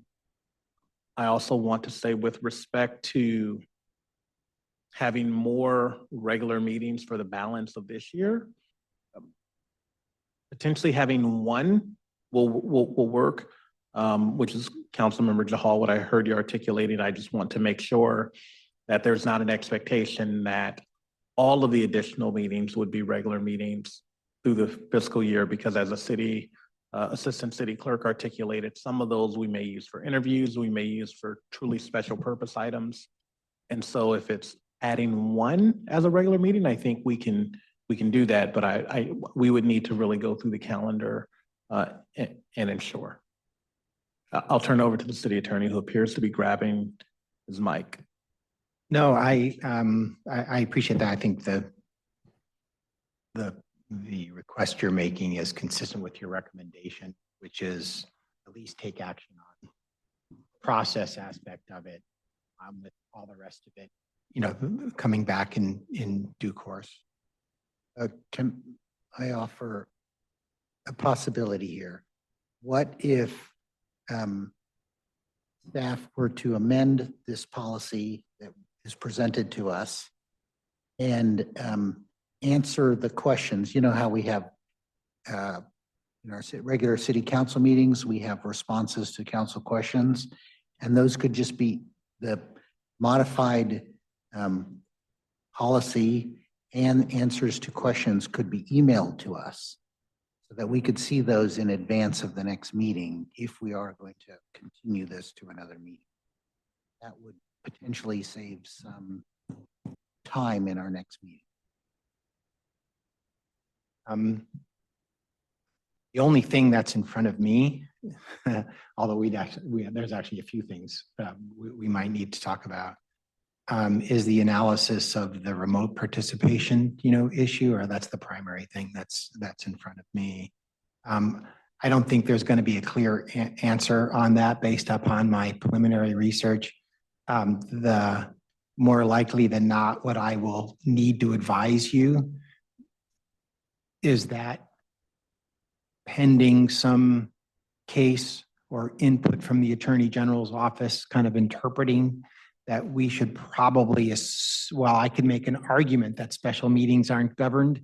You should probably, to be conservative, view remote participation at any meeting to count towards the limit that you have. Yeah, towards the limit.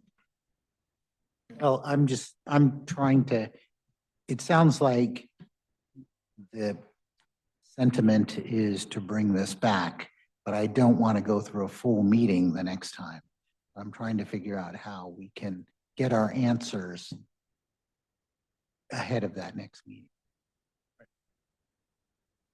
Chair Jane, looking at the city attorney and staff, what I also understood was there was a request to analyze all of the other actions that the city council takes by type, and which of those have limitations either in state law or our local regulations around if it can be continued or heard at a regular or special meeting, and had that information inform your discussion.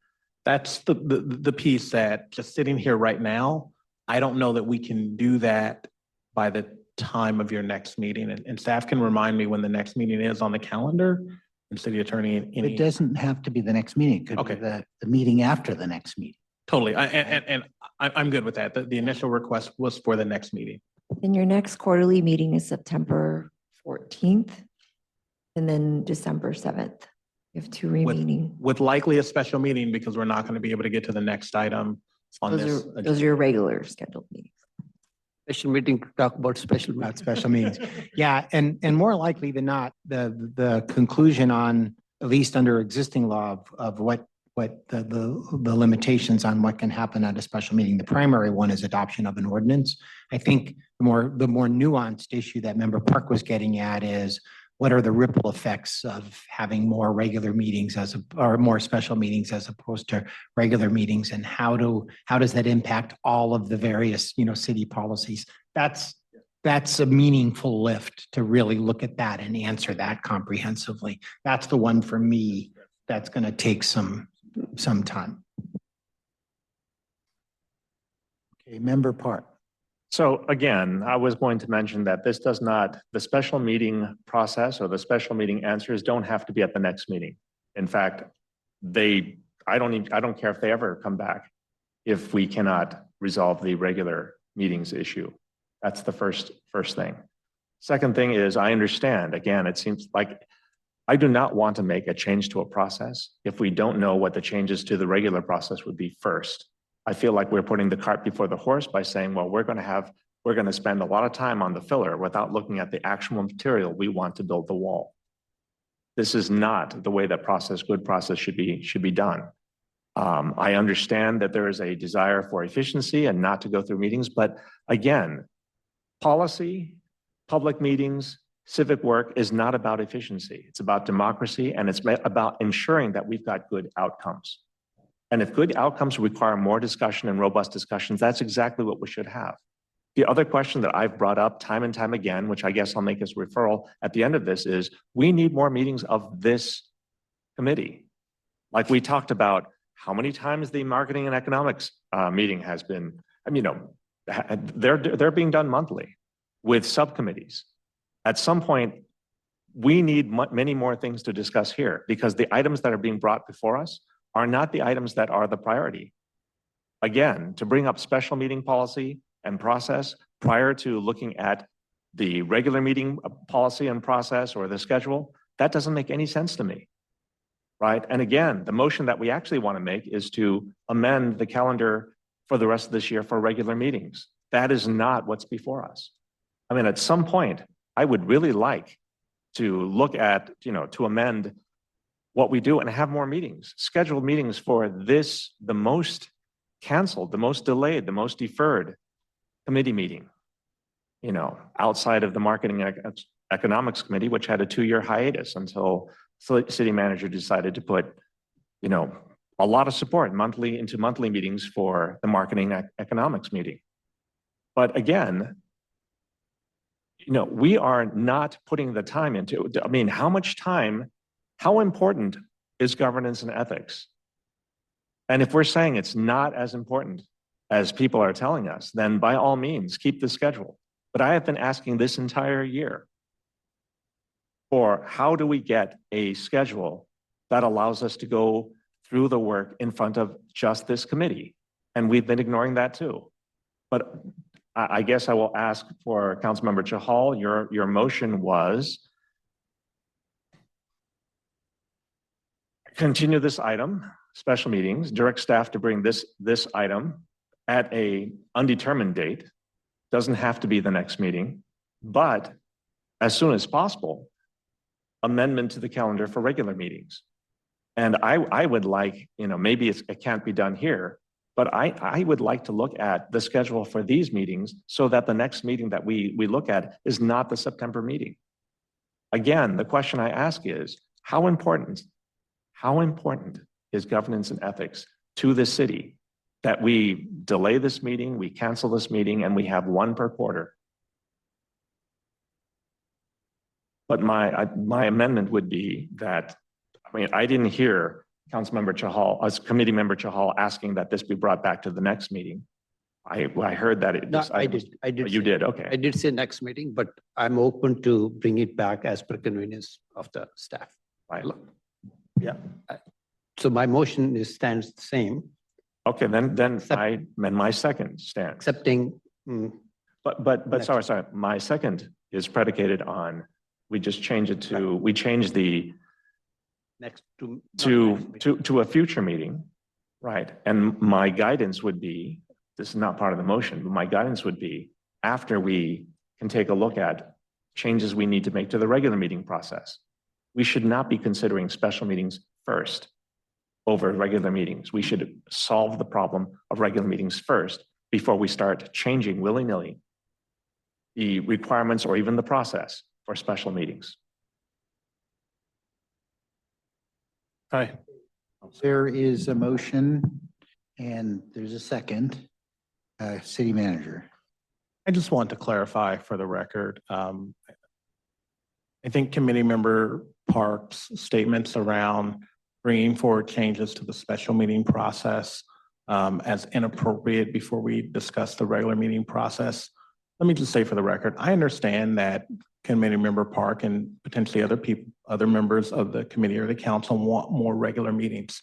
That discussion can happen. I will say the process change came about because directly concerns that Committee Member Park made to myself and staff about how special meetings were being scheduled.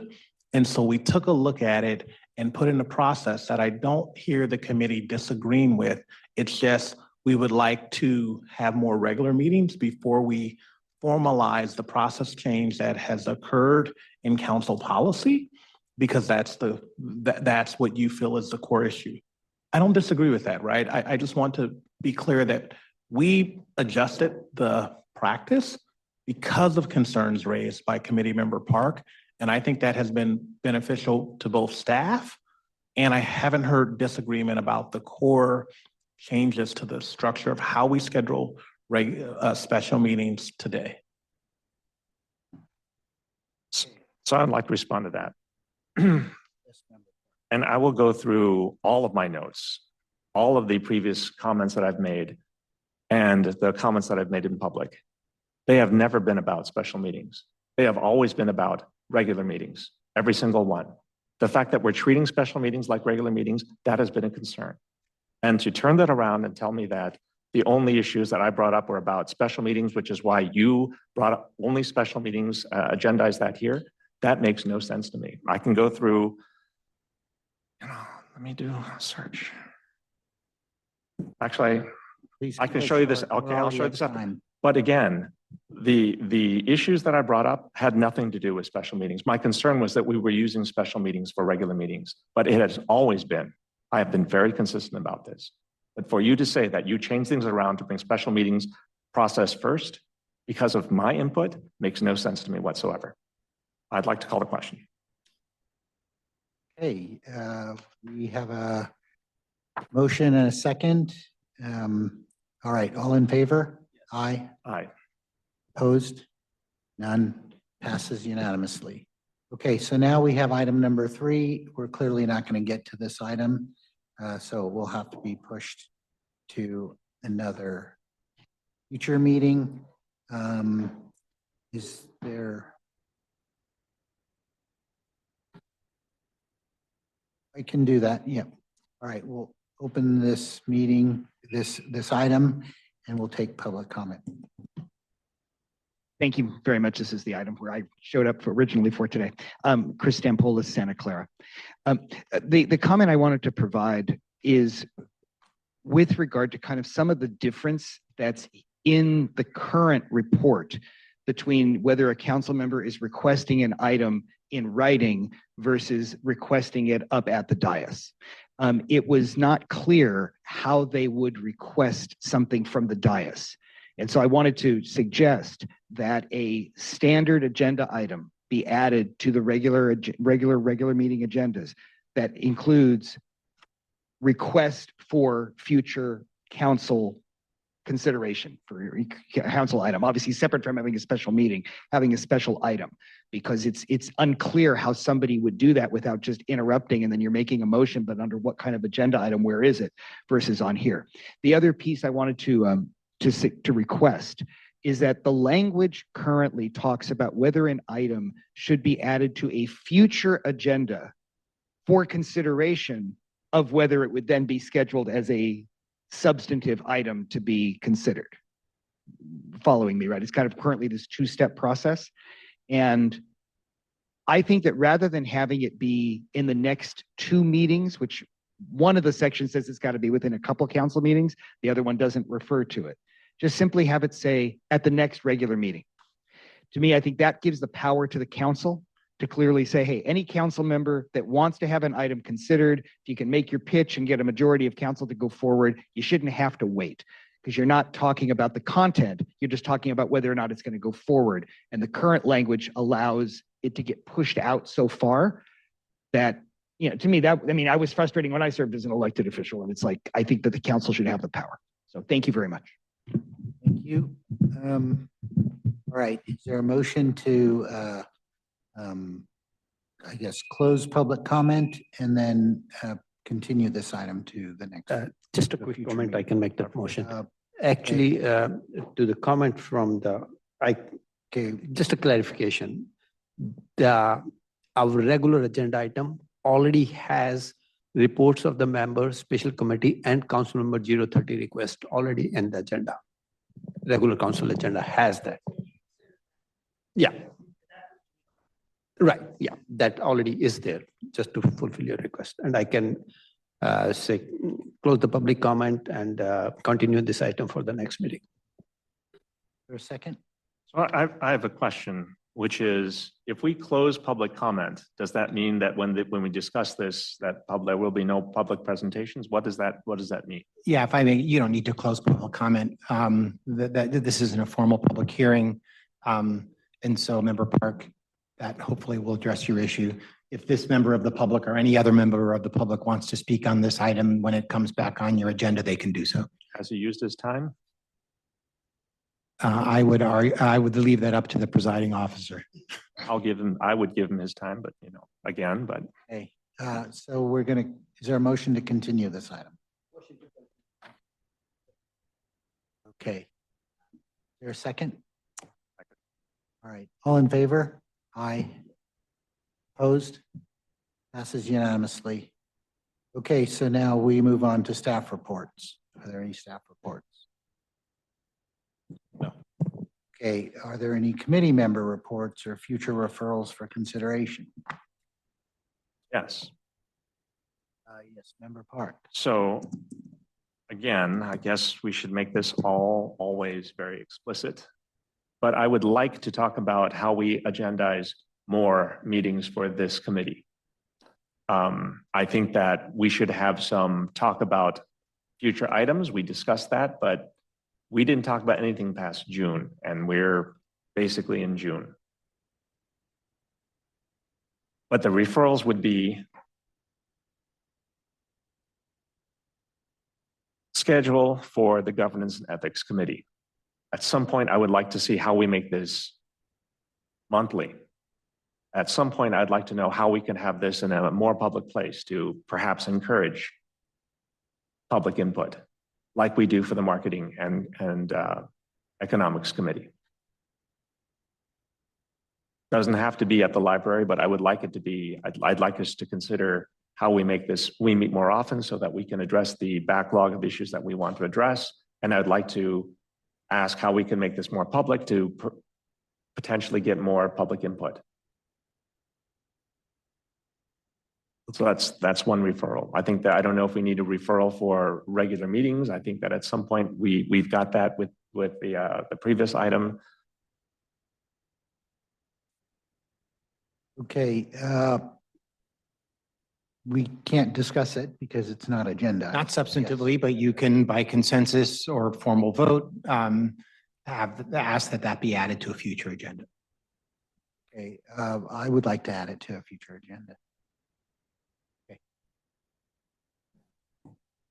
Okay, Oh, noting consensus for purposes of agendizing that at a future meeting. all right, we're adjourned. Thank you.